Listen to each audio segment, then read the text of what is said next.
So I like to look at your eyes and talk to you personally. That was my style. And COVID changed everything, and we are continuing still with this online type of things.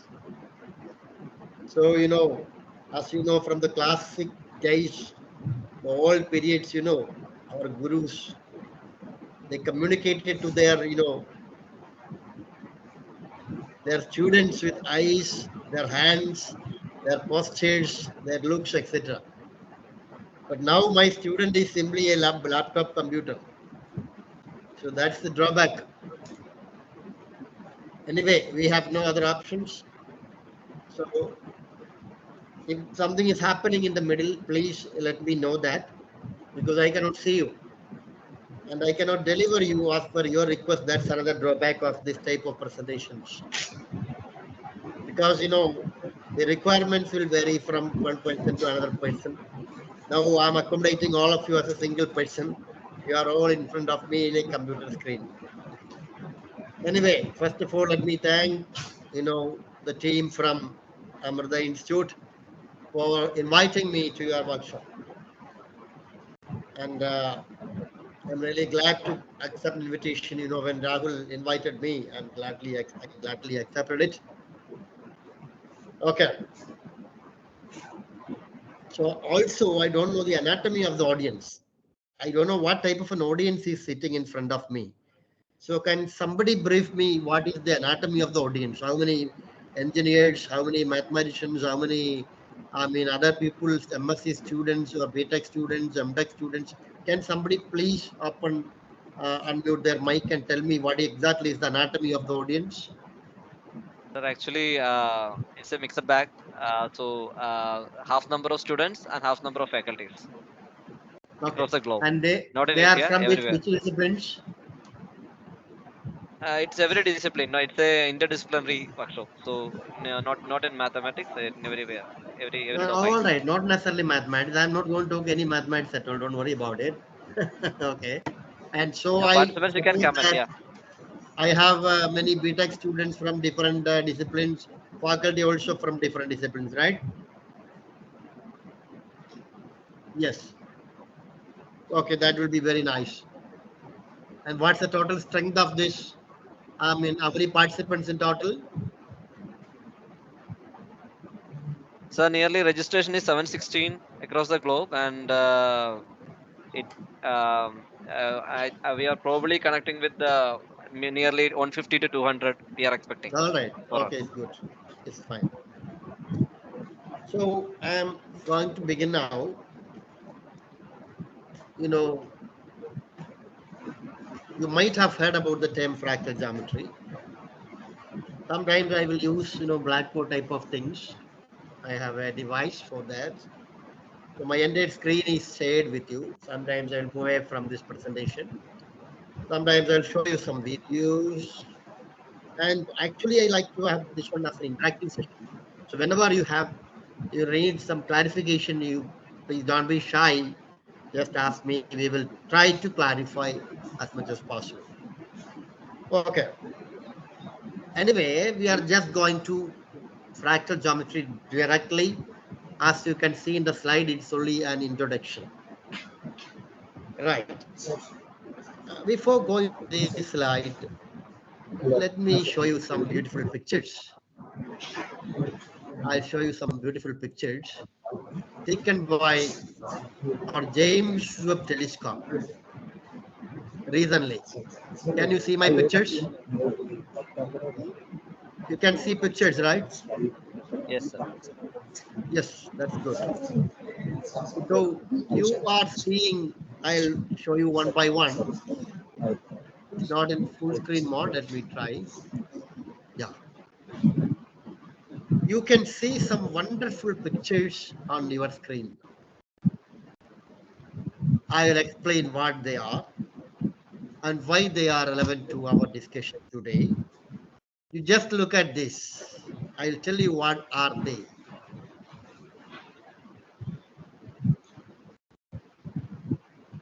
One by one.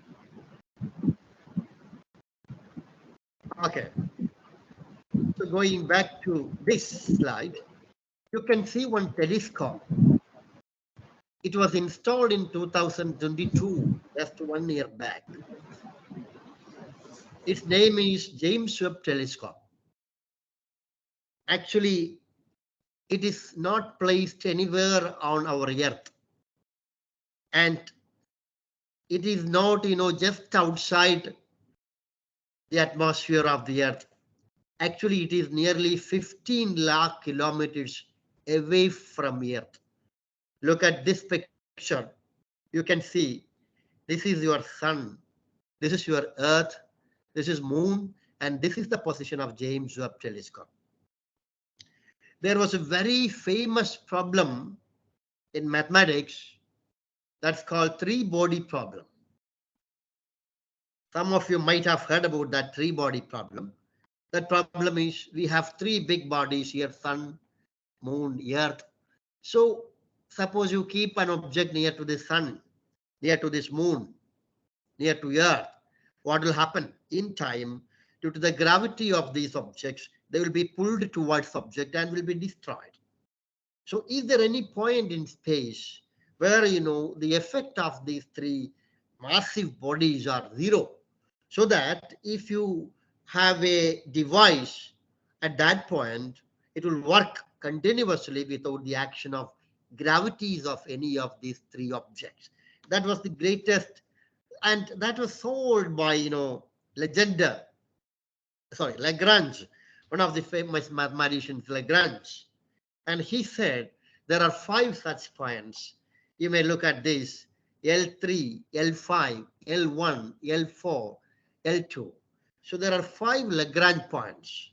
And this Lagrange point L2 is the place where we have our James Webb Telescope now. Even the history and mathematics of James Webb Telescope, itself is highly demanding, motivating and entertaining, but we don't have time for that.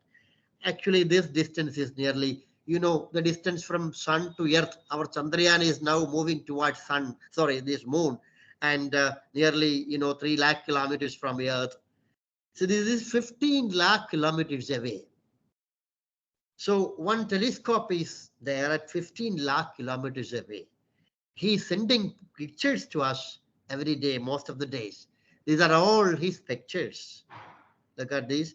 And, if somebody is interested in mathematical astronomy, cosmology, they may look into this seriously. But I want to tell you something more than that. This picture was taken from this James Webb Telescope. They just zoomed it in a millimeter by millimeter window and looked into the space, into the deep space. We have another telescope which is standing just outside the environment of this, atmosphere of the Earth. That's Hubble telescope.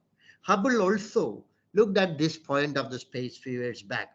And if you just Google Hubble's deep space, you will find a picture with less quality, almost similar. When you look at these, you are wondering, actually you are going back in time, because this is not a real picture. This is, embedding of millions of pictures. The light source is coming from different points in time. You are seeing galaxies, plenty of galaxies, one after the other. Look at these beautiful galaxies. As you know, there is something called redshift. The one with red color is far away, while these reflections show that they are stars nearby. And these big glows shows that they represent some big massive black holes and a galaxy around it. And they are all galaxies, trillions of galaxies in a 1 millimeter into 1 millimeter window.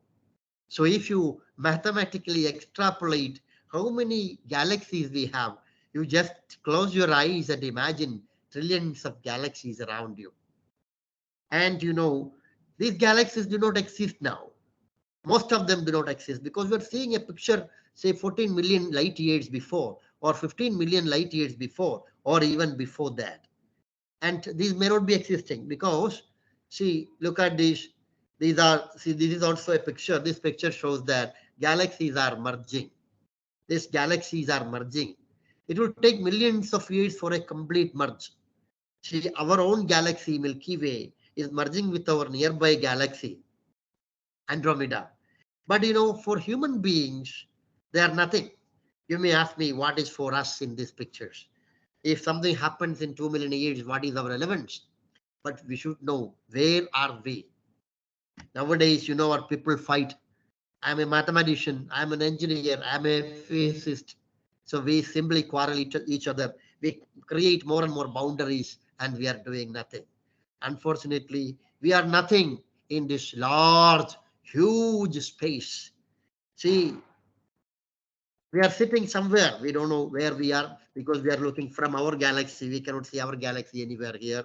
See, even when you look at the sky, you are seeing false pictures. See, there is a huge, massive black hole type of object here. It is reflecting some galaxies behind it. See, this is a reflection. This is the reflection. This is a reflection. So this is a reflection. These long ones are reflections. So even you can say you are not seeing a real world, but still, we are fighting each other. So what we want is a collaborative research. In every research group, there must be electrical engineers, electronics engineers, computer scientists, mathematicians, physicists, and people from all, different realms of science and technology. That is what is missing nowadays. I am really sad because whenever I go to some space, they may be thinking in their own lines. So our mathematics of this space will come after some time. So we are living in a huge space. Only recently we came to know that we have trillions of trillions of trillions of galaxies around us. And even our own galaxy is 100,000 light years across. So even if you live for 100 years in one birth time, you need 1,000 births to have a complete journey from the left room of our home to the right room of our home. So in that way, there are trillions and billions and trillions of galaxies. To have a journey into this deep space, we need to develop more math, more engineering, more science, more techniques. So we have to work together. Then only we can do something. Then only we can prosper as humanity. Otherwise, humanity will perish due to our own inventions like E equal to mc square. I'm not saying that's a bad invention, but E equal to mc square has both a good side and a bad side. So instead of killing ourselves, we must go ahead with more inventions, more collaborations, and more research. Anyway, as I told you, new stars, are every day there are new stars forming. This is something like a nebula where new stars are forming. The first picture itself. See, these are all nebulas where new stars are forming, new galaxies are forming, old galaxies are getting destroyed. Anyway, there are uncountable number of different varieties of events taking place in this universe without our knowledge actually. What is stored in our memory is nothing. Our lifetime is simply a blink of an eye when we consider these planets, stars, galaxies, and other things. So now come back to fractals. Anyway, anyway, there is a big relationship between fractals and these pictures. These pictures shows that the entire universe is fractal in nature. I'll explain that statement later. Let us proceed to the very basics of fractals now. We will come back to these pictures and I will tell you what exactly is the relationship between a fractal and a picture like this, and what technology, what computation we can use in knowing this world in a beautiful way. I will come to such things after some time. I'm now directly going to that presentation part. Yes, let us proceed to this fractal geometry. As a mathematician, when I studied mathematics, as you have studied, we all have studied, it was really boring to me. Yesterday, I told some engineers of our university, we must change the curriculum of mathematics from very first standard onwards. Otherwise, what is happening is, it is like a notion. There are plenty of things. So we have plenty of books also. So our experts will decide some curriculum. Our teachers will by heart those things and they will deliver it to the students without knowing what exactly it is. I asked my MSc students today morning, can you just explain the principle, mathematical principle behind this fan? They said no. So that gap is creating all the troubles. From the very standard, it's a very elementary standards onwards. I mean, elementary class onwards, we must teach them why we need math. What is the importance of math? What applications it has? What we can do in civil engineering with math? What we can do with computers in math? What we can do with electronics in math? What we can do it as an entertainment, I mean, and something like, a discipline of mathematical entertainment. So it has different phases. Due to this lack of knowledge to the teachers, students by 10th standard, becomes very bad in mathematics. They lose their interest in mathematics. They don't have any motivation in mathematics. In 10th standard, 11th standard, they do it just for the namesake. They don't know what is calculus. Frankly speaking, calculus was invented just to describe, that phenomena of folding of an apple. So Newton actually thought about the gravity of objects, and it was for a purposeful application. But plus one, plus two students, they don't know what is the application of calculus. There's plenty of applications from elementary level to the space, but they don't know that. So my sincere request to the mathematics teachers as well as engineers sitting in this group, they should know the applications. Whenever you teach mathematics, every word, every letter in mathematics has got applications. So you just add a little bit of applications and increase their curiosity, interest, and motivation. So what will happen is we will get very good, vibrant engineers. We will get wonderful researchers. We can send them to NASA. We can send them to ISRO. We can have, devices in our future, and we humankind will have a bright future. So that is it. That's my introduction part. This, you just got through this philosophical words written by Galileo Galilei. Philosophy is written in this grand book.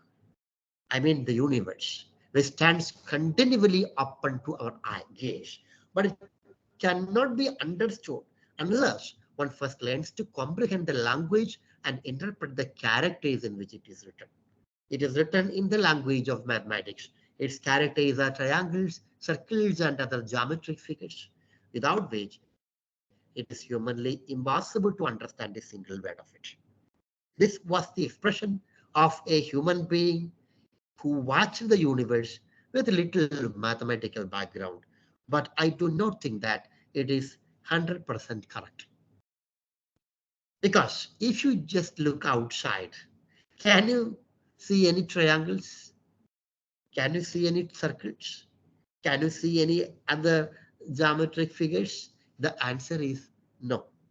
But it was only, an idealization. See, when people looked outside, when they saw the trunk of a tree, they started drawing a cylinder. When they looked at the sun, they started drawing a circle or a sphere. When they looked at a mountain, they started drawing a cone. So we cannot blame anybody, because even we are not seeing anything perfectly in front of our eyes. Only 5% is visible in front of our eyes, because our eye is a very bad device. It is a parabolic instrument. You know that the cross section of our eye is a parabola. So it is like a radar. When signal falls into the radar, it goes and concentrates at one point that we call the focus of the paraboloid. There is only one focus. Focus is at the retina is placed at the focus. You know that. But unfortunately, it is a very bad device. Even the mathematics we look at is human mathematics, not the mathematics of a chameleon or an owl. They have plenty of more mathematics with them. A honeybee can construct a more beautiful hexagon rather than human being. You know that. So we are not going to blame this statement. So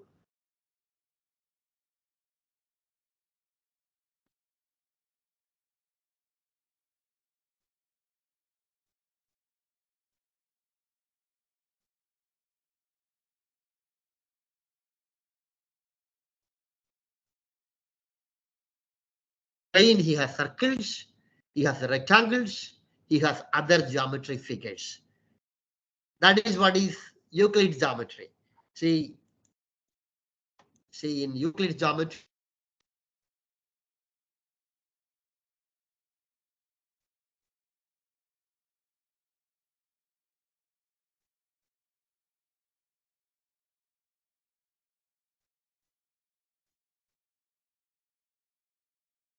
Hello, sir. Hello, sir. yes, yes. Yeah, sir. Some interruption is there in your network, I think so. Yeah. Is Yeah. it? What exactly is the problem now? Now it is fine, You but cannot see my I think slides? yeah, slides are fine, but can you switch off your video? Then it will be good, I think so, Yeah, to I connect think I easily. will do that. Yeah, Yes. yeah.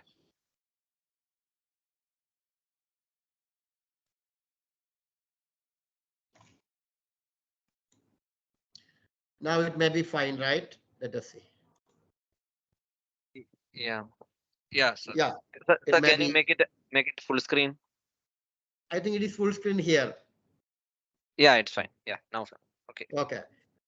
See, as I told you, it was Euclid's idea to have a geometry with some space and objects. His face was the green of whiteboard. His objects were circles, triangles, etc. He said objects live in space. So in 3D, we have spheres, we have human beings, we have stones, we have trees. They are the objects. The space is the three-dimensional Euclidean space. But as you know, the geometry was not a real geometry of nature. Later, because if you have a sphere and if you draw a triangle on the surface of sphere, you can see that they do not obey Euclid's rule that some 180. So there are plenty of other type of geometries as well. So that was the introduction or beginning of spherical geometry. And later Riemann, Lobachevsky, such people used this idea and they made non-Euclidean geometry. Einstein used it in relativity theory. You can just Google it. You will see that how Einstein used this non-Euclidean geometry in the relativity theory. But even today, relativity theory, I don't think that it's perfect. Let us come back to it. Later in 60s, one man called, his name is this, Benoit Mandelbrot. He came up with a statement like this. He said, clouds are not spheres, mountains are not cones, coastlines are not circles, bark is not smooth, nor lightning travel in a straight line. We all know that this is 100% correct. Okay. Actually, this was the beginning of fractal geometry. This man, Benoit Mandelbrot, he looked at different shapes, different types of shapes in nature. Look at some of the shapes on the right hand side. They are different from the shapes in Euclidean geometry, right? See, look at this. Euclidean geometry shapes are simple, smooth, predictable, and having only finite details. But most of the shapes in nature are complex, unpredictable, highly fragmented, nowhere smooth. And for example, I'll ask you, suppose we have 50,000 households. We are all using current, fans, lights, everything is there. See, at each moment from 7 in the night to 8 in the night, in some household, they will switch off the lights. Some will switch on the lights. Imagine that continuous process, 50,000 households, maybe 5 rooms per household. They're switching on, off, there, on, off. Then you can expect a turbulence, like something happening at the time of an earthquake. So you can think about a highly unpredictable signal, mathematically a function like what is, it is not like okay, the last one is earthquake. It is very similar actually when things happen when we have an earthquake. So there, every moment the rate is changing. If there is no fixed rate, there is no fixed rate of change. That means there is no smoothness or derivative in the particular situation.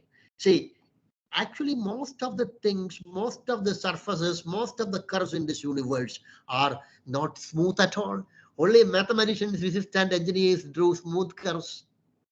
If you draw a line segment and you construct a beam for a building, for us it is straight the boundary. But if you look at it with a microscope, it need not be straight. You will find several, I mean, it may be like a serpent actually, like a snake. Okay, it may be like that word the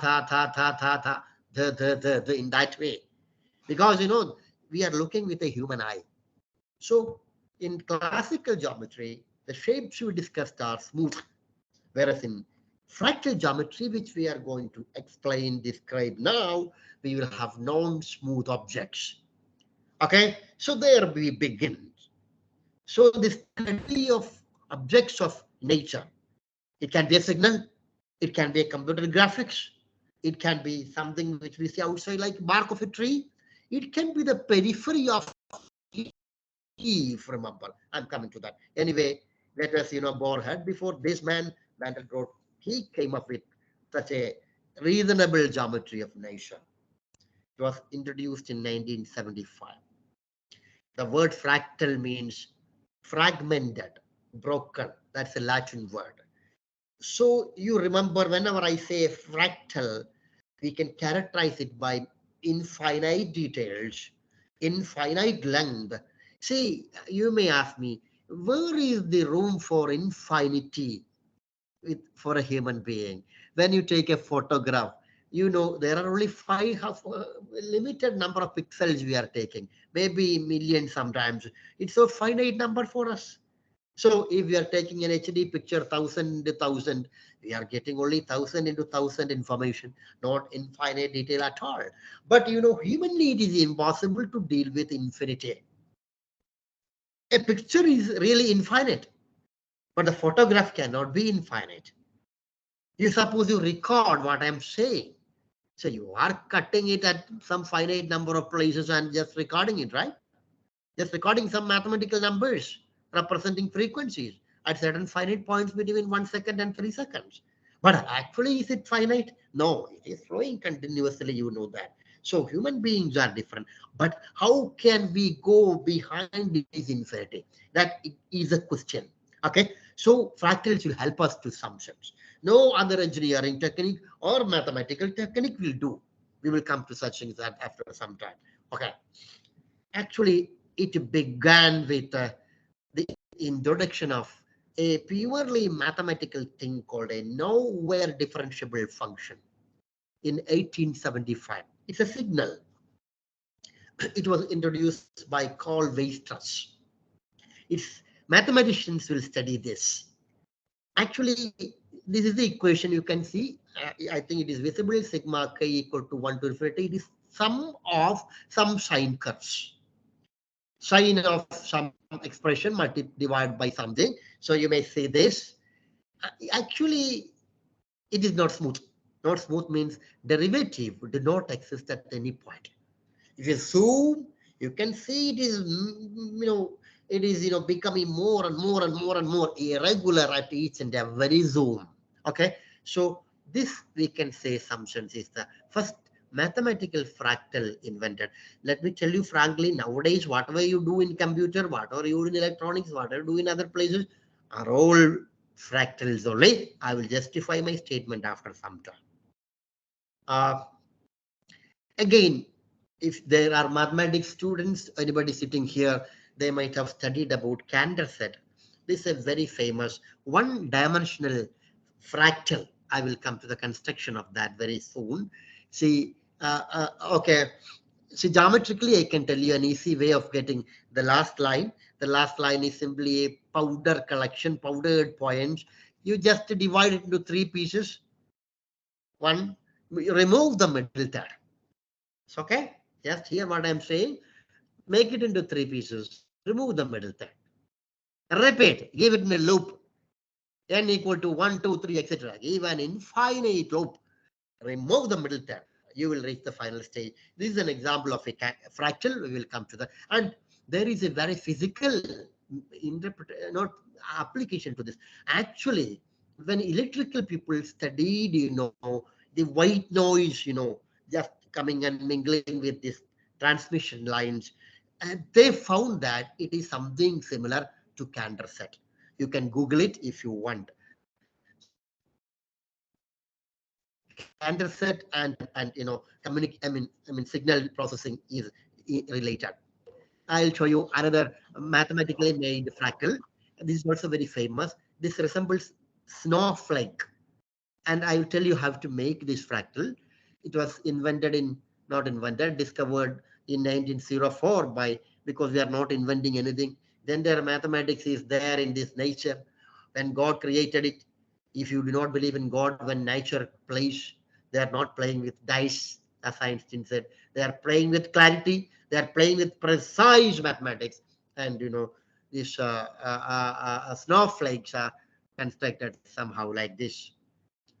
And later on, the theory begins with some discoveries of Hutchinson. So if somebody is interested in doing research in fractals, they must read the paper by Hutchinson. And Hutchinson mainly discussed about a concept called self-similarity. That will be the key of the future. I will come to that after some time. So how to generate a fractal mathematically, that was solved by Hutchinson only. And Falconer, there is a very famous book written by Falconer. He also continued the study of self-similar fractals and properties of such fractals, their dimensions, etc. They all have wonderful applications in all fields of science and technology. Let us see some of the basic slides may contain, it's a warning, something like when you see movie, they may give warning in the beginning like that. I don't know, most beginners won't like this hardcore mathematics, but some of the introductory slides contain some mathematical, some abstract mathematical things. Forgive me for that. So we are going to that. So if you are unable to digest what is this, you may just skip this. Don't worry about it. See, there is something called a measure in mathematics. See, area is a measure. If I am given 5 different types of closed shapes in the plane, you can measure the areas, right? Yes. Length, that's a measure. Volume, that's a measure. We call them as Lebesgue measure. But measure is associated with any measurable space. In particular, this is given in a metric space. When you have a metric space, see, we are living in a metric space. That's why we can measure the distance from sun to moon, and we can send a device from sun to moon. Because it is a metric space, we can measure the distance from from earth to moon, right? So in any metric space, see, what is exactly the distance between moon and sun? You need to measure it. So I'm not going to explain this. There is something called Hausdorff measure. That is the measure concerned with fractals. So I'll tell you what exactly it is. Hausdorff measure is a measure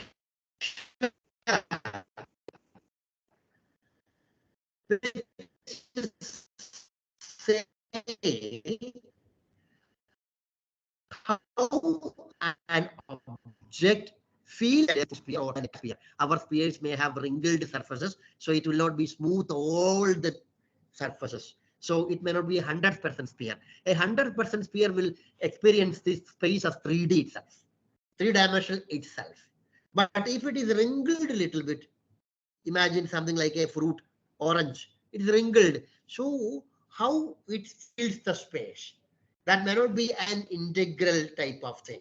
Okay. So this Hausdorff-Besicovitch dimension of an object in X, if it is in R3, it says what is its feeling of the space, how much it gets the feeling of the space. See, for example, Candorset, don't worry about the mathematics. it has only 0.6 feeling to the space. If it was simply a small piece of straight line, it can feel it fully. Real line is a one-dimensional space. We know that little bit of linear algebra is coming here. So one-dimensional space, but Cantor dust, it's a dust only. It cannot feel as a segment fields. So it's only 0.6 times feeling. Okay, take it in that way. I will, why I am going with this mathematical things is we need a definition for fractal. We can explain it using other characteristics like information content, using smoothness, using cell similarity, many other terms. But there is a, for those who do research in this area, a definition is essentially needed. See, you have a curve C, right?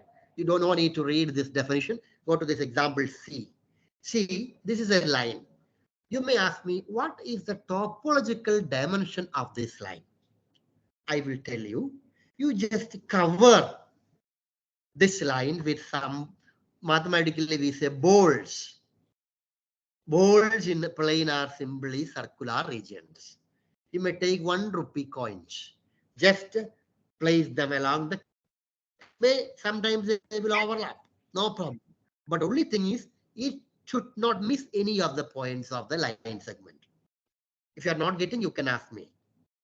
I have taken a piece of a line, not a straight line. I am covering this with 1 rupee coins.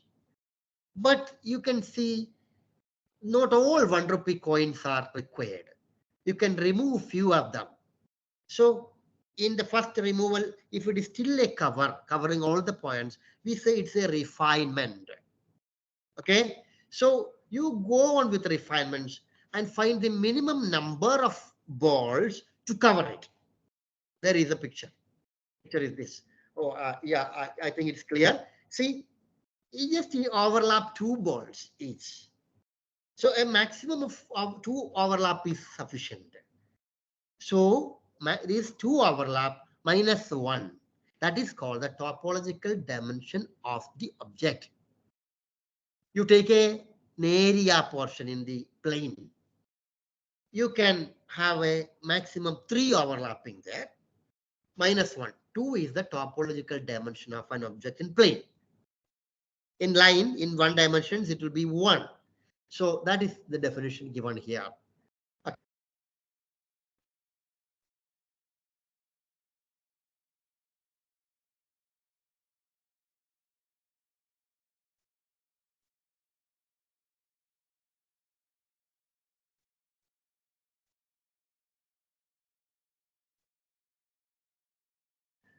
Intersections needed to cover it.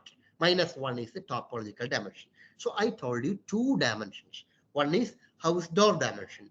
That will say how the object fills the space. Second, topological dimension of an object. You can find the topological dimension of your computer screen, topological dimension of your pen. Anything is fine. So the definition comes here.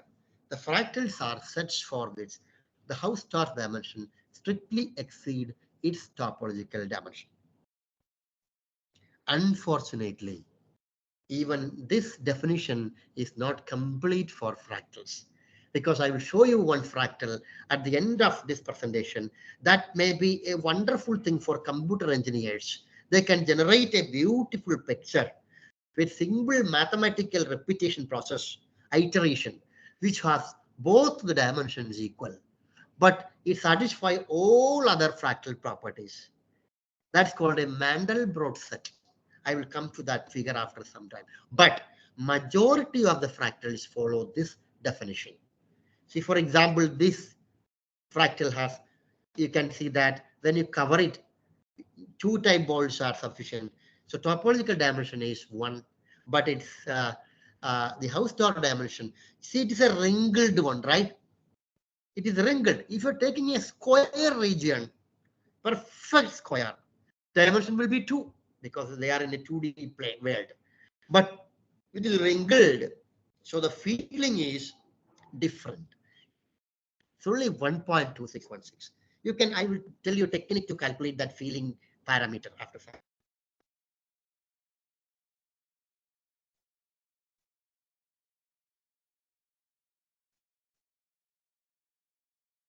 So only one property of fractal is discussed now. Remember, we need lot of computational speed for any work related with fractals. Fractals were not at all visible to human eye till the invention of computers. Only computers allow us to see the beauty of fractals. Okay, we will come to that thing after some time. Okay, so we are going to discuss. I will take 10 minutes break at 12 o'clock. Uh, is there any fixed time, Rahul? Rahul? Yeah, yeah, sir. Actually, it's up to 12:45, I think. No, 1 o'clock, 45 sir. is 1:40. our timing, right? Yes, sir. In Uh, between, shall I take 5 minutes whenever possible? No problem. At any time, I'm okay. At 12 or 12:15, I will take a 5-minute break. yeah, sure, sir. Sure, sir. You can assign on Okay. task or something, sir, at the time. Yeah, yeah, let us see. Possible. That we will do. Yeah. Okay. Okay. Right. So, come to this. Frankly speaking, there are no definitions for a fractal. So there is What one we need, question in the chat please, box. promise. You can address it. Is it in chat box? Yeah, I will tell. How does the Okay, can concept you of just Hartrov? Yeah. How does the concept of Hartrov dimension help us quantify the irregularity and complexity of fractal shapes? yeah, of that I will come to that. I will explain how to calculate this Hausdorff dimension. Okay, for different types of pictures. Then you will understand when irregularity increases, how dimension changes. It is coming in our slide. Don't worry about it now. Okay. So even though we consider this as a definition, don't take it as a definition. It's only one of the properties. Now let us see some of the properties of fractals. See, the major property, see, I told you about James Webb Telescope.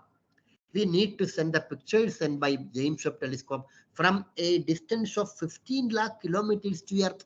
There are, if somebody is working in information theory or something like image processing, they know very well how difficult it is to send a very, I mean, large data into, okay, this large distance. So we need a property called self similarity there. We have developed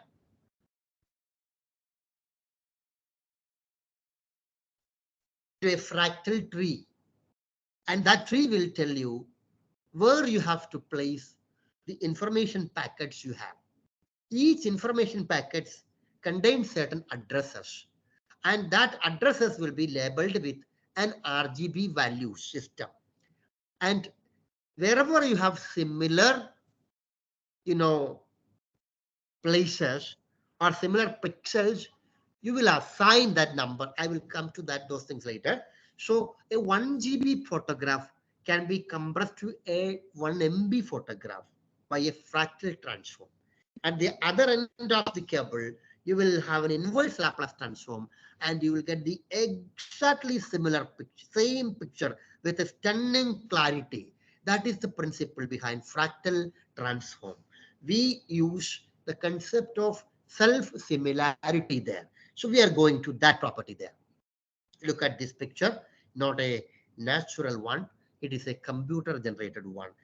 Look at this picture. See, the same picture is composed with its own copies. Okay? You apply a shrinking process to this, you will get one of them. A green shrinking function will shrink the entire picture like this. A blue shrinking picture, F1, will take the entire picture to this, and you have to move a little bit. One transformation also is needed. A green transformation, along with a shrinking, will make this entire picture to this portion.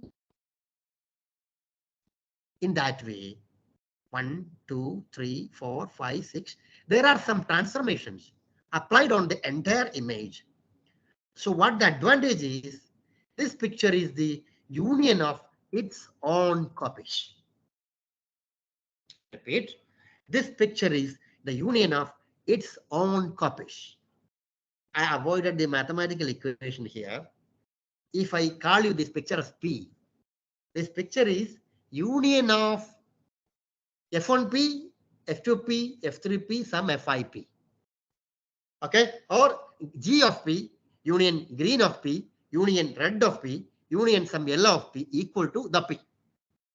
So that is what is self-similarity.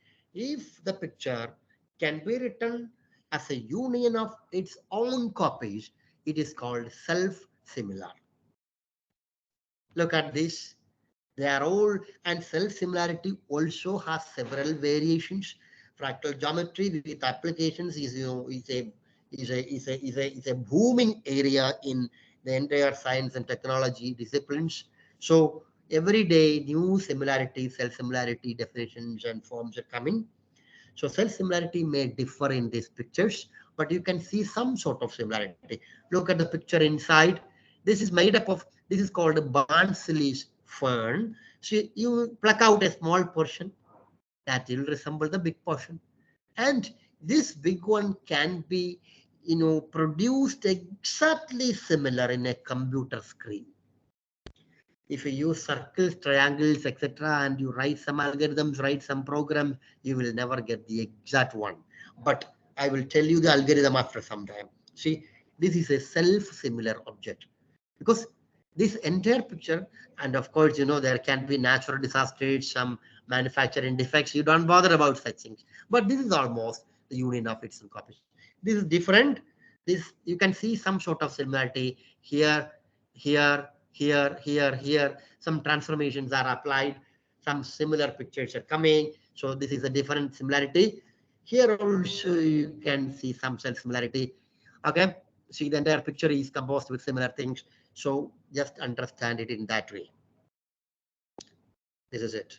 Some circles are coming.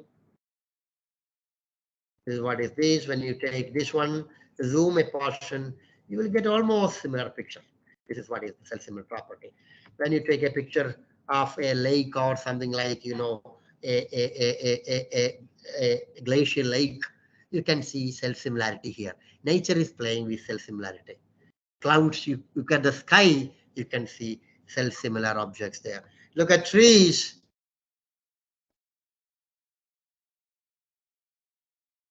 Is interested in image processing. Suppose you took this photograph, a standing one, 8 MB in size. You have a very low quality internet.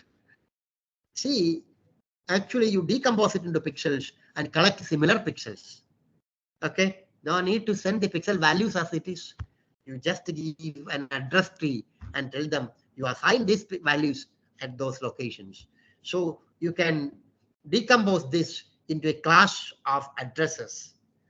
Of course, each address class will be followed by some RGB values, and you can recreate it in the splendor. At the other hand, even if you have a very less quality internet connectivity, that will be the key of the future. I will tell you. Okay, so self-similarity will help you. Look at this. This can be considered as the signal coming out of a seismograph or signal coming out of a, this power station. At each and every moment, look at this, it is varying. If you zoom a small portion, you are getting the similar thing. That is what is the self-similarity. And not only self-similarity, if you zoom a small portion, you are getting a infinite details are coming again, again. You know the principle behind photography. If you have a more, strong photo of say 1 GB, however you zoom, the clarity will not be lost. That means you have infinite details. So that is what is one of the property of fractals. In every zoom, you will have infinite details. But we are all human beings. See, the boundary of a leaf, I'll come to that example. See, okay, before that, look at this, our lengths. Actually, this is the coastline of England. Similar. But and can someone tell me what's the surface area of this particular thing? Can somebody suggest what about the length of the object you are seeing on the left side and the surface area of the object you are seeing on the right side? If you guess, you can see that this is infinite. This is also infinite. I will come to that. We will have some calculations after some time.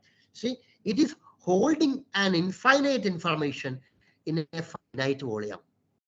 It is holding an infinite length in a finite area. So this infinite details is the secondary property second property of the fractal. Okay, so we discussed two properties: self-similarity and infinite details. Next one is infinite length, or it can be infinite area, or it can be infinite volume. See the entire how it comes. See, okay, we have not discussed about this the construction of this curve. I will discuss it after some time. This construction of this curve. But at each stage, it's increasing actually. But procedure. We have a demonstration of that after some time. I will come back to this slide then only. So the length of any fractal, like if it is like a line, the length will be infinity. Okay, right. See, infinite details. See, don't worry about that. This is the third property, fourth property. Fractional Hausdorff dimension.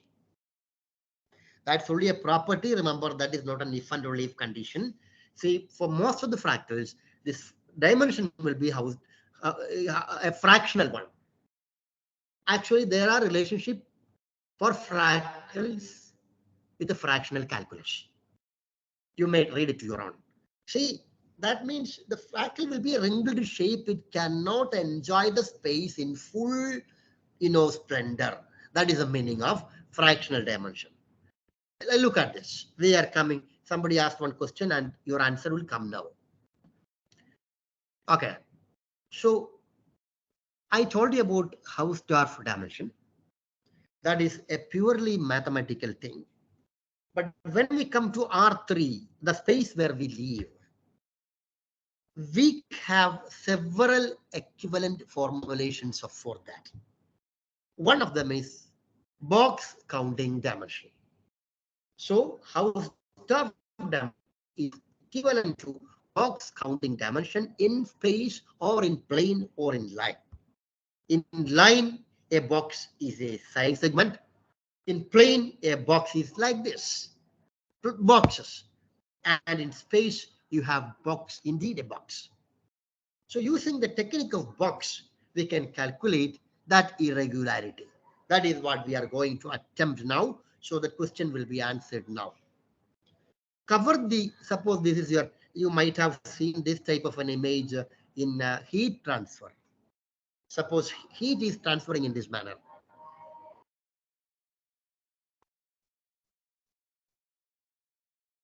For the time being. Yeah. So what you have to do is first cover the object by boxes of size some epsilon. Okay. You can cover the entire object by the box length equal to the length of that particular object. So only one is required. You can have it 1 by 4. So then you will have 4 such boxes required. If you are covering this by boxes of size 1 by 4 of the original big box. This is a big box. If I take one big box, one is sufficient. If you take boxes of sizes 1 by 4 of its side, so 4 boxes. 1 by 8, 1, 2, 3, 4. Okay. This is 1 by 4, I think. So how many boxes are used? You can see the boxes. Now you remove the boxes which are not touching the object. See, this box has no use. This box has no use. This box is touching. Anyway, at this stage, you can see 1, 2, 3, 4, 5, 6, 7, 8, 9, 10, 11, 12, 13 boxes are used. Okay. And you know what is the dimension of the box used. Okay. So in the next stage, count non-empty boxes. Repeat for many epsilon means smaller epsilon. You again reduce the box size and do the procedure. See, now you can eliminate many boxes. 1, 2, 3, 4, 5, 6, 7, 8. You can remove many boxes. Okay. Okay. At each stage, you find the ratio. At each stage, see in the next stage, you can see we are removing many other ones.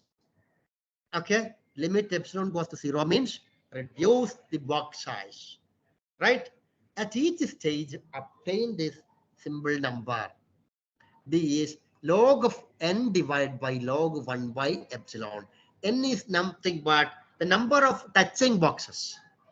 And that 1 by epsilon means epsilon is the that covering number.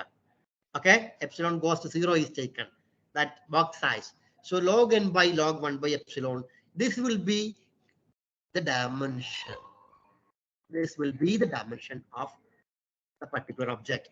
See, in the beginning, for example, if you cover by box of size 1 by 2, how many boxes needed?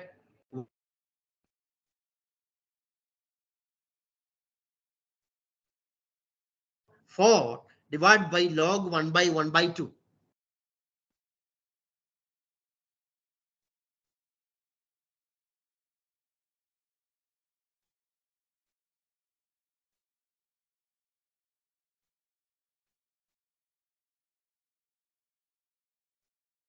D is log n by log 1 by epsilon. Look at the limit. That will be that enjoying dimension. For example, see, I told you when the object is, not smooth, we have an integer dimension. Look at this area. This is a perfect area.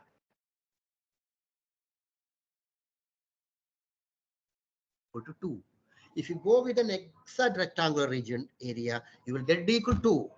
Okay, but if you wrinkle it like some orange and go for the computation, you will get something lesser than that because of that experience missing. Okay, so that is the importance of Hausdorff dimension. Hausdorff dimension will capture the sensitivity, or what we say, enjoyment of the object. Okay, enjoyment of the space, or irregularity can be measured in a better way. That is what is the, yeah, box counting. Here are some examples for box counting dimension. Look at the Koch curve. First of all, this total distance is 1, so I use boxes of length 1 by 3. That R1 is 1 by 3. Only 3 boxes required at this stage. Here box of length 1 by 9. So 12 boxes required. Here 1 by 27. So 48 boxes required. Right, in this way, you take this limit. Epsilon goes 0 means you go with box sizes smaller and smaller. Log n epsilon by log 1 by e, you will get it as log 3 by 3 in the first stage. You will get as 1. Log 12 by log 1 in second stage, 1.13. Log 48 by log 27, 1.17. Now, I hope that you understood how the irregularity is considered. And this is the procedure. We are living in R3, R2, R1. You can easily go with this procedure to find the so-called fractal dimension in this manner. So Hausdorff dimension is a very general word. When we come to Euclidean spaces, it becomes box counting dimensions and can be very easily computed in this manner. Okay, right, and so on. This will be converging to the number 1.26168. Okay, so some of the fractals were very famous fractals. I don't have time to show them all. Cantor said, Hannon map, Koch snowflake. And I have one thing to tell you. In mathematics and related areas, there are plenty of options to construct fractals. Statistics is one option. You just take one full glass of water, put some sugar inside. You just stir the sugar. What will happen? Due to Brownian motion, these particles will go in different dimensions, and there will be motion. You just plot the motion. You will get a fractal. They are called random fractals. While you solve, non-linear differential equation, you will get attractors. Lorentz attractor is an example. That is a fractal. And in in a complex plane, I will come to that. When you undergo iterations, you may create beautiful fractals. That's called complex dynamics. So in engineering, there are several techniques that can generate fractals. Remember, these fractals, like Mandelbrot's Lorentz attractor, Cantor disk, Koch snowflake, they're coming from different domains of the knowledge. And you can see their dimensions are all different, except one.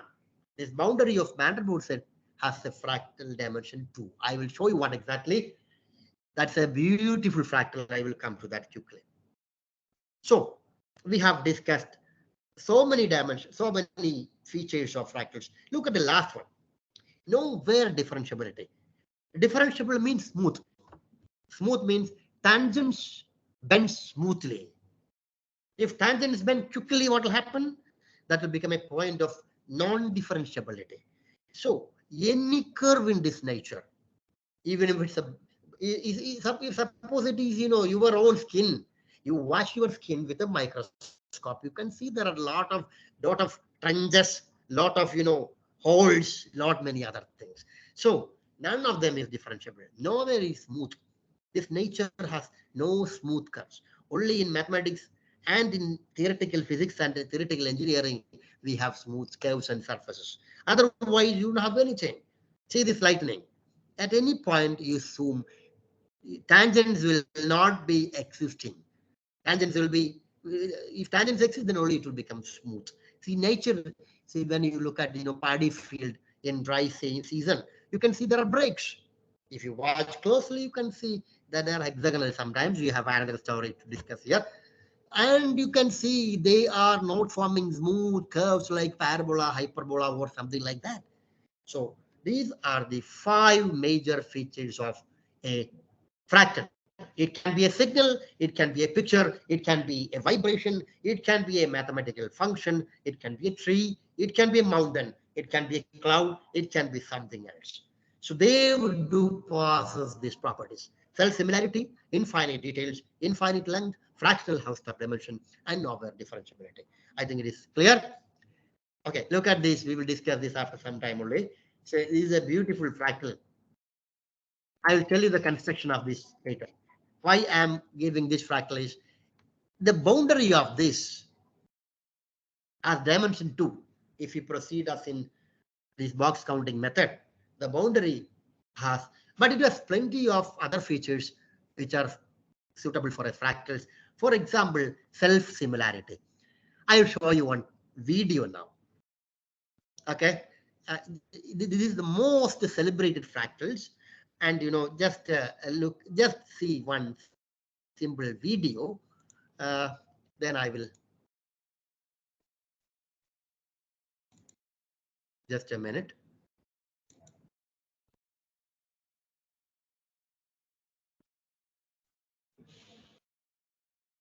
Look at this. I will tell you this is that fractal. Only because of computation power, we are able to see fractals in beauty like this. So being a conference on computations, you must be proud of this. Because of computations, we can see fractals like this. This is a simple mathematical iteration, and a coloring algorithm will give you beautiful shapes. Actually, E equal to mc square is considered as the most important mathematical finding of this previous century, and this is considered as the so far most important one, second most important one in that century. What they say is every pattern, the pattern which we see in our dreams are available in this. You may just look at this. See, I will tell you the construction after some time. You will be stuck with the beauty of this. A mathematics little bit and a high-fi computer is essential to produce any pattern of this. And you can see that the entire pattern is repeated. That original, like rabbit-like pattern is coming again. Look at this. These black dots are the patterns, they're coming inside. So the images are appearing inside. So there is similarity involved in this. Everybody is coming again and again. There are hundreds of videos available in YouTube regarding man-code set. If one among you is interested, please have a visit and enjoy the beauty of that. Okay. Okay. After 2 minutes, I'll take a break to drink a little bit of water. No problem. This is Mandelbrot set. See, Mandelbrot set has a big problem. Topological dimension is 1, Hausdorff dimension is 2. I will tell you what exactly is this after some time. Okay. Why topological dimension is 1? Because it is only a curve actually. The boundary only is considered. Boundary only is considered. Boundary is an infinite boundary. It is a line. Then we can cover it. We can have a topological dimension 1. But when you go for Hausdorff, it will be 2. So it is not obeying that rule. Okay.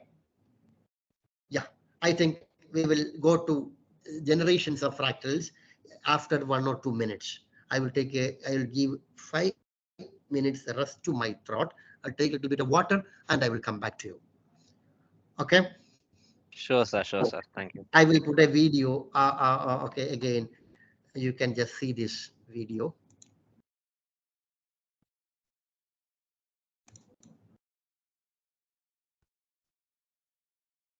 Yeah, you will see that Mandelbrot set coming here.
Okay, I am here. Hello.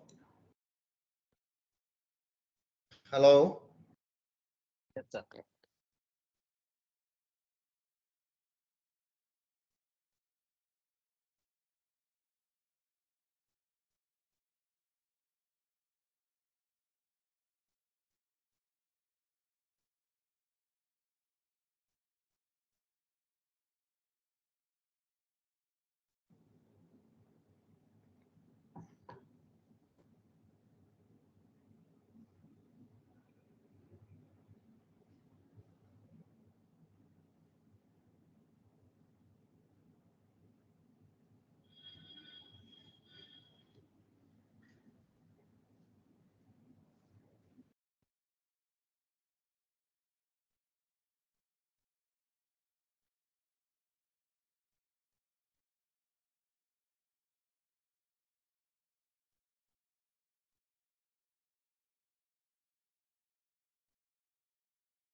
Shall we begin?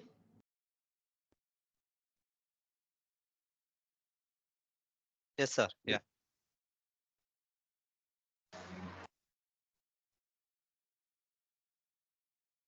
So if you're feeling not comfortable up to 12:45, we can wind up.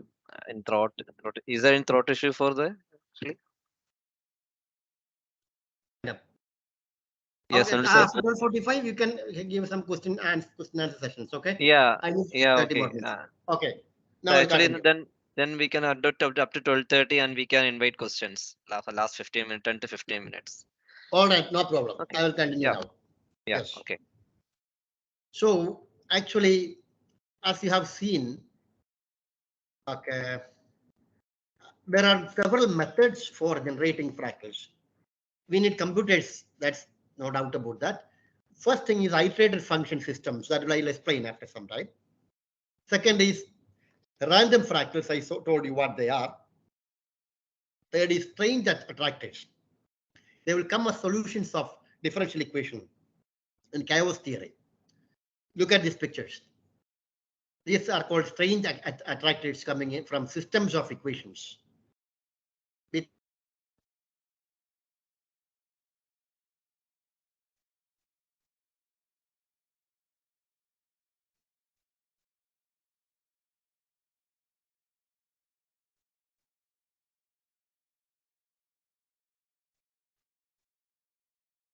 With function system. See, anyway, no need for this definition. I will simply tell you how to proceed with iterated function systems. Okay. See, generally we say that a transformation is a contraction if it contracts the object. Contracts object means if f is a contraction, the distance between two contracted points must be, see, if x and y are 2 points in the set, fx, fy are the contracted points. Distance should be less than or equal to some number. So if you have an apple and apply a contraction, you will have a small apple. That's it. And you can have an apple of size 1/2, size 1/3, etc. That 1/2 is called a contractivity factor. Okay. Look at this. F of r from r to rx, f of x equal to x/2. Suppose you have closed interval 0, 1. I am applying f of x equal to x/2. What you will get? You will get 0, 1/2. So 1/2, that is the contractivity factor. Okay. So you need contraction mappings. Your picture will be similar only. Only thing is the picture will be small. Okay. And if you, there is a very famous theorem called the contraction mapping theorem. And every contraction mapping will possess a fixed point. That's a very interesting theorem. Every contraction mapping, if you iterate, you take a point, insert the point, right? And iterate f1x, f2x, f3x, etc. Then it will convert to one single point. That point will be a fixed point. Fixed point means if you give the input, you'll get the same output. F of x equal to x. That is what is the principle of generating a fractal by iterated function systems. Iterated function system means, see, this is the mathematical definition. A set is needed. Along with that, you need some contractions. So I discussed it with Cantor set. In case of Cantor set, the set is closed interval 0, 1. And first contraction is f of x equal to x/3. What is that? It will shrink to 1/3 times. Another one is f of g of x equal to 1/3x plus 2/3. So you will get the points from 2/3 to 1. So you will get two pieces. So look at this. This is another example actually. S1 is equal to x/2, S2 is x/3. That's another example. So a set together with some contractions is called a hyperbolic iterated function system. And some more technical terms are there. Contractivity factor, yes, that will be the maximum of the contractivity factors of the individual contractions. Okay, and here also, this is one of the very famous theorem in fractal geometry, which says if you have a set and a set of attractions, if you apply the contractions on the set and do the iterations continuously, it will go to a attractor. Attractor means a fixed point. It will go to a fixed point. That fixed point is an attractor.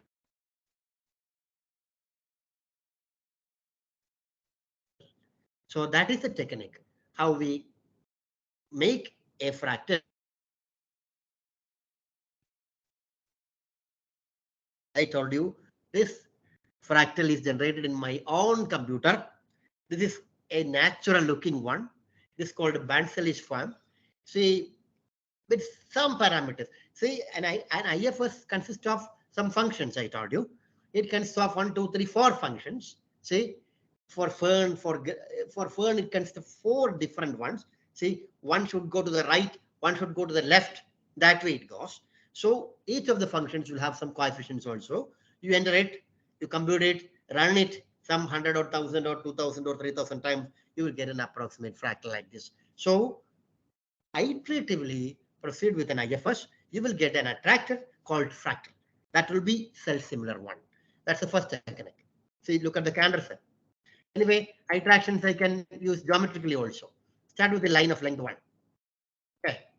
Cut the middle 10. Continue the process. Iteration. Continue the process.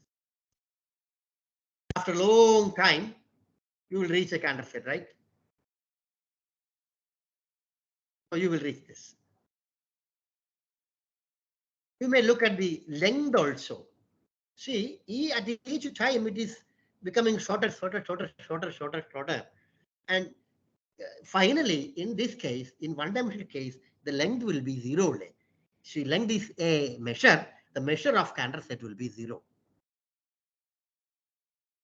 Okay, candor set will be this. Finally, it's simply a collection of dust. Yes. Dilate by a factor of 3. That is what we are doing. And its dimension can be found as 0.63. This is a 3-dimensional candor set. Instead of a line segment, you take a sponge, do the same thing. You will get a 3-dimensional candor set like this. And another fractal. You start with a shaded rectangle, triangular region like this. These 1, 2, 3 functions are my contractions or my iterated function system. I'm going to apply S1, S2, S3 together. What I'll get? I will get this. Hope you understood. The first one will take the entire set to the topmost shaded rectangle triangle. The second one will take it to the left side, then to the right side. Iterate.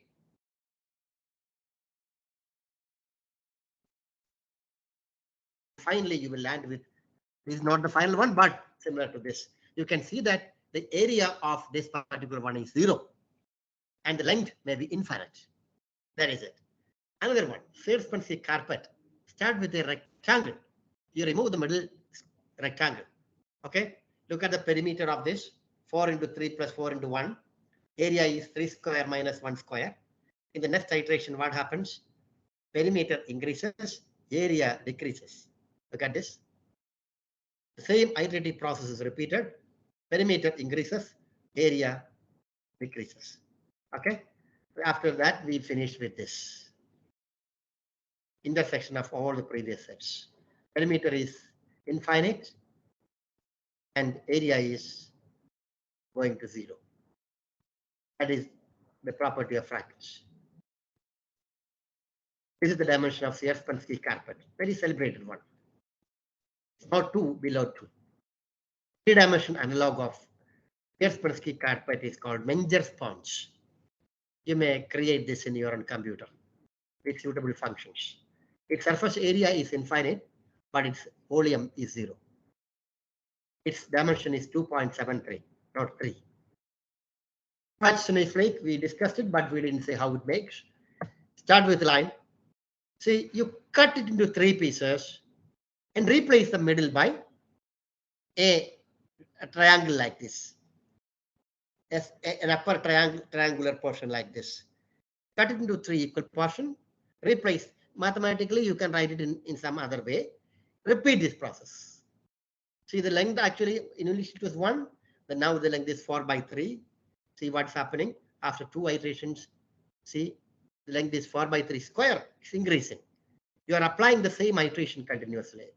3 iterations, you will get something like this, 4/3 cube.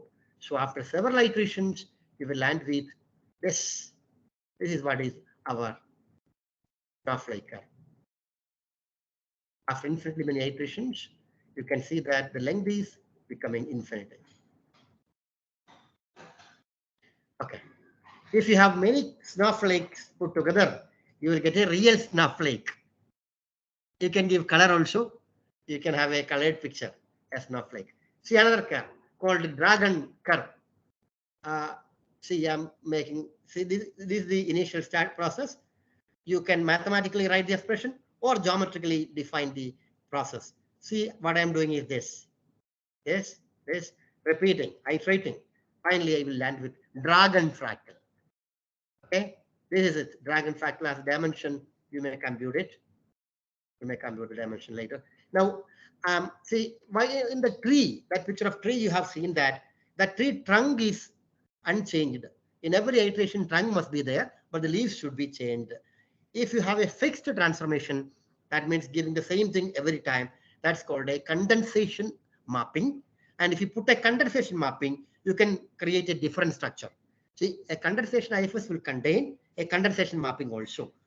For example, a tree trunk. You are assigning an extra shape in the, see, look at this. We are going to make a tree. This is the condensation set. That condensation mapping will assign it to this portion alone all the time. See, this is second and third functions will dilate them and change the shapes also. They will rotate them. So we'll make it small. One will go to the left, one will go to the right. But this condensation will come again, right? Yes. And again going up. See, condensation is coming, up, coming, coming. In this manner, you can give colors also. You can make a tree after some time. See, this is a tree.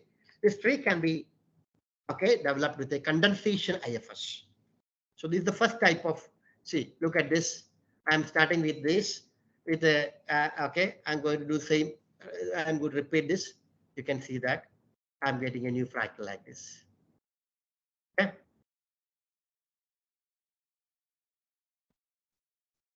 Similar sets, if the set itself is written as the union of its own copies, it is called a self-similar set. So candidate set C is self-similar.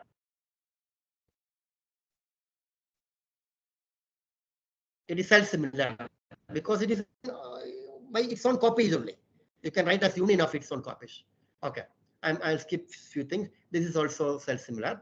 You can see that entire thing, this S1, S2, S3, S4 is simply minor elementary copies of the bigger one. So this is self-similar fractal. They are also, I mean, developed by iterator function systems.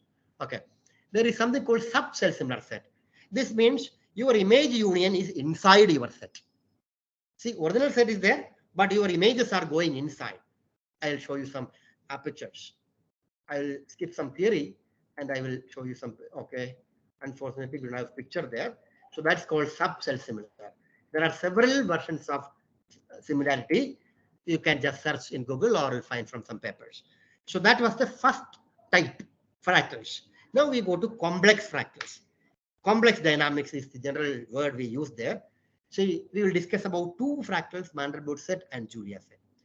So in complex plane, you start with a function like this. F of z equal to z square plus c. The c is a parameter. Okay, c is in complex plane. So we define this m is set of all. See what will happen if you put a number in this function. For example, 0. When you put 0, fc of 0 will be 0 square plus c, right? The second iteration, when I put c inside, you will get another number. When you put output again as input, you will get another number. So that is called that's called the, I mean, orbit of that particular element under this map. So the orbit can go to infinity or orbit can come to 0. Suppose you put 1, what will happen? Suppose you take the 0 and put z as 1. F of z equal to 1, again 1, 1, 1, 1, 1, 1, 1. It is bounded. That orbit is bounded. But if it is less than 1, what will happen? C is 0, orbit goes to 0. And for z equal to 0, if something greater than 1 is given to z, what will happen? Orbit will go to infinity. So there are 3 such possibilities. When set of all c's for which the orbits are bounded, you find set of all c's for which the orbits are bounded, That is called the Mandelbrot set. I will give you the example and picture soon. Take C equal to 1. Then F1 of 0 is 1. F1 score of 0 is 2. In this manner it goes. Okay. So what is happened? The orbit is not bounded. It's growing, growing, growing, growing, up, and diverging. So that one is not in the Mandelbrot set. Minus 1 is in the Mandelbrot set because if you put C equal to 1, for minus 1, you are getting the orbit as minus 1, 0, minus 1, 0. That is a bounded set. That is why it is in the Mandelbrot set. So what I have plotted here is set of points whose orbits are bounded. Okay, right. Set of all those C's where orbits are bounded is plotted in this, is marked in black color. This set is called Mandelbrot set. For other points, you know, there are so many properties. This is symmetric about the real axis, and intersection of Mandelbrot set is this line. This is a compact set mathematically. This is a connected set mathematically. There are so many properties.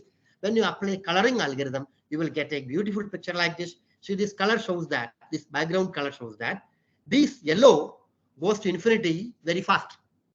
This red may be going slowly. So there are no connections. You can see yellow here, purple here, different colors here. So that speed of convergence is shown in different colors. Okay. So number can escape to go to infinity very quickly sometimes. These black dots, black points, they are not going to infinity. They are converging to 0 or bounded. So that is what is this black portion. Okay. And this is not a self-similar fractal. It contains small copies. I told you already. So that, and degenerate form, not exactly in the same shape. So it is called a quasi-fractal. So look at this. You have plenty of beautiful pictures. If you search net, you can see different varieties of them. Okay. Now, okay, these are all mathematical things. The boundary of the Mandelbrot set is a fractal. I told you it is a strange fractal. Both dimensions are equal, but it is quasi self-similar. That is why it is called, or it is termed as a fractal. See, when you take the topological dimension, it's coming as 2. But the other dimension is also 2. It was proved only in 1991 by 2 Japanese mathematicians. Okay. Another beautiful thing is Julia set. See, suppose you have a complex function. The Julia set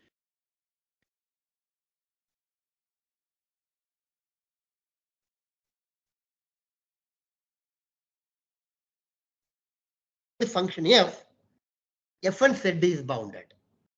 You take a point, correspondingly you find a Mandelbrot set. That's the advantage. For every point, you will have C is a point in the complex plane. You fix the function and find the points where the orbit is bounded. Look at this. F of z square plus C. I'm putting C as 0. Then our function becomes f z equal to z square alone. So what are the points which are bounded? Only this black region is bounded. F z is C. When I put C equal to minus 1, this much black points are bounded.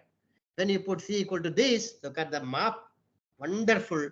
Is a beauty. Actually, this is the Julia set corresponding to the number C equal to 0.12 minus this. Look at this wonderful picture. This is the C I am using. You can also create your own in a computer screen. See, look at this beautiful jasmine-like flowers. This is corresponding to C equal to 0.6 plus 0.6. Remember, you can take any complex function.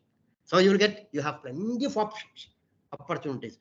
Everything were there, but only due to the invention of computers, we are now seeing these wonderful pictures. See is this, but this is the Julia set. Oh, wonderful. This is C equal to minus 0.66i. So this is the corresponding Julia set. Again, some other function. Remember, I changed the function. So not set raised to square, set raised to 5 is here. So a lot of research is going on with different functions. So this has also got so many applications in, in movie making, in design graphics, many other areas. So another function, another point. Wonderful Julia set. So there are infinitely many Julia sets. Wonderful type of things. Okay. So these are all such things. So many mathematical properties. Any mathematics people are interested. It's a compact set. It has interior empty. It's completely, so many are there. You may just go through them. See, corresponding to a Mandelbrot set, you locate one point, corresponding Julia set is shown here. So here we have a point, corresponding Julia set is this, right? So they are connected actually. Julia set and Mandelbrot set are connected. So this is the second type of fractals we make. Lot of computer time is involved in this, so we can try if you want.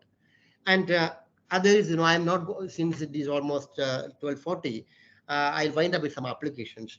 See, statistics is another way. Then come this differential equation is another way. There are plenty of other ways where you can reach fractal type of things. There's plenty of applications in most of the fields. See, random fractals can be used to describe highly irregular world objects, classification of histopathology slides, coastline complexity, enzymology,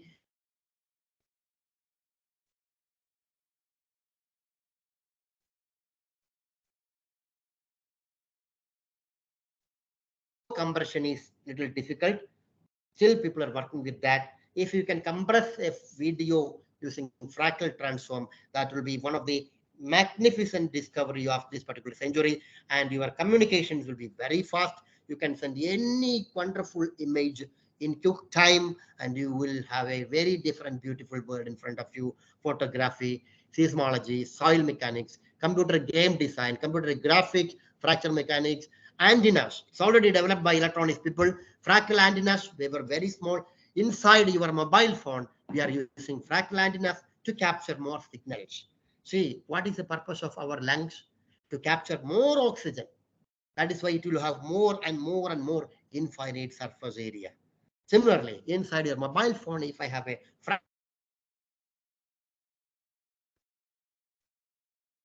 applications are there: fashion designing, architecture, details detailing, time series analysis, in predicting weather, non-linear dynamics, where I'm also working with mathematical adventures. You can have plenty of beautiful pictures. List is not complete. Anybody in any area of science and technology can study and do work in their own areas with fractals. Okay, that's what I have to tell you for the time being. See, this is fractal antenna used in Snowflake is used in this okay, I mean this antennas development. It was done in 2002 itself. So now there are wonderful antennas developed. Okay, so some of the differences, some of my papers you are available in the internet. You can just go through them, and some famous books. Book by Bansley, Fractals Everywhere. Book by Fagner, Fractal Geometry. Hutchinson, Fractal and Cell Similarity. Vanderbilt, Fractal Geometry of Nature.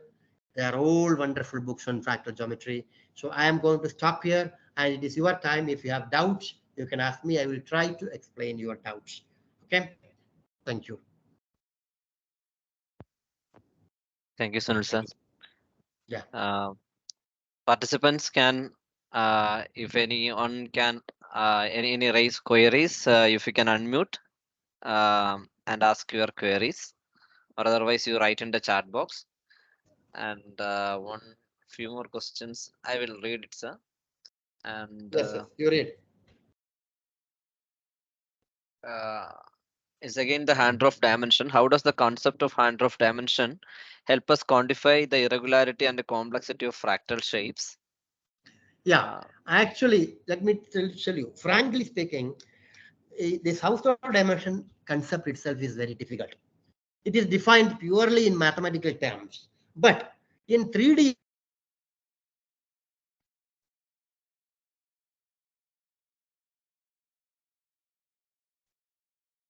sir, you are there? it, Yes. hello, Yeah, yeah, sir. while we Voice is while break. yeah, Yeah. while we calculate this dimension for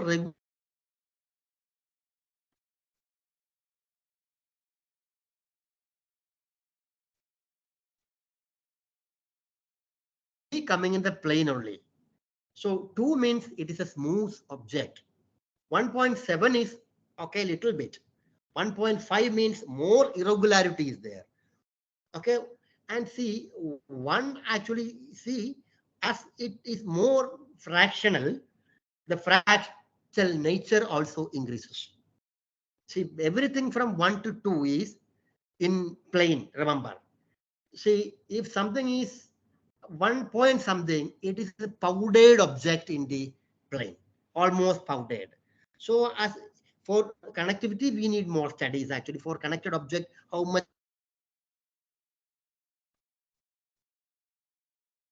in Sir, that? Uh, sir, your voice is breaking again and is again. it? Yeah. Yeah. No problem. Actually, if anybody has got doubts, you can email me. I will answer to them quickly. That's another option. Yeah, fine. Hello. No, fine, sir. Fine, sir. Just continue. Yeah. Yeah, that's how. Actually, if something is between 0 and 1, that means they are powdered or powdered objects or simply connected regions in the real line. So the complexity in real line is not too much, either powdered or not powdered or more pieces, something like that. In plane, it can be fully powdered. It can be a shrinkled object. In that way, it goes. See, for an object with same area, only a smooth one will have an integer dimension. For others, you may compare. If dimension is more, more fractional, you have to assume that it has got more curvy and shrinkling type of nature. That should be the style. Plenty of articles are available actually. Even my papers are there. You may just refer it.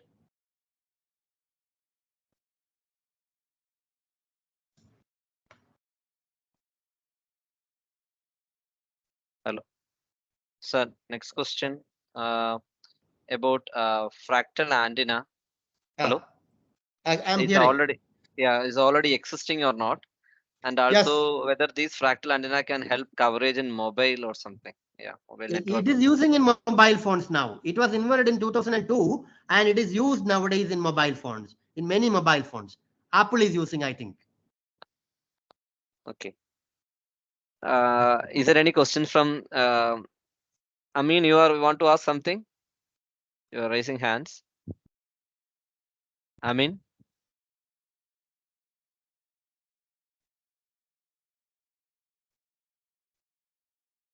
Ichika, Amin, you want to ask something?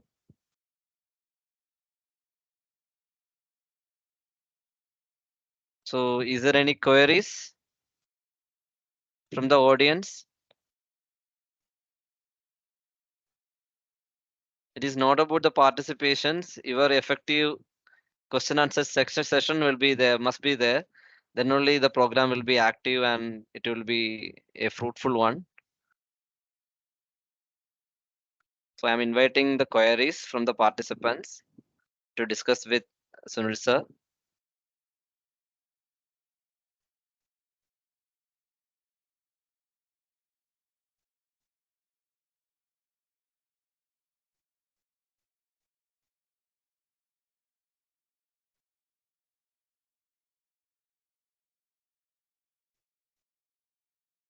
Okay. If there are no queries, we'll wind up. Yeah. One, yeah, sir. One question is that can you give me some examples of fractals in enzymology? Uh, can I answer it? Anyway, Uh, actually, I am not an expert in enzymology, but whatever is coming in, frankly uh, speaking, everything in the real world is a fractal. Nothing is a non-fractal.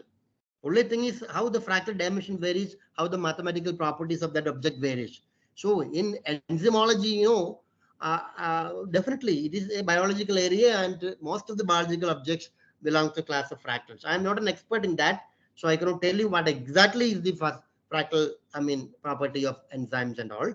So we will see. I will read and I will tell you after some later.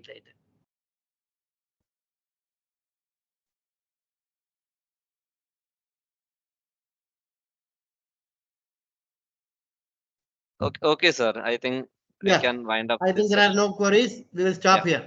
Yeah, Yeah. anybody is free to interact with me. Anyone is free to interact with me at any time. Either you can call me or you can send emails. I will react. Okay. Thank you very much once again. Thank you. Thank you very much, sir. Thank you for the audience for the questions and queries. Thank you. Thank you. Thanks a lot. Okay. We will meet Nice. again at 2 o'clock with UCC faculty Guha. Okay. Thank you.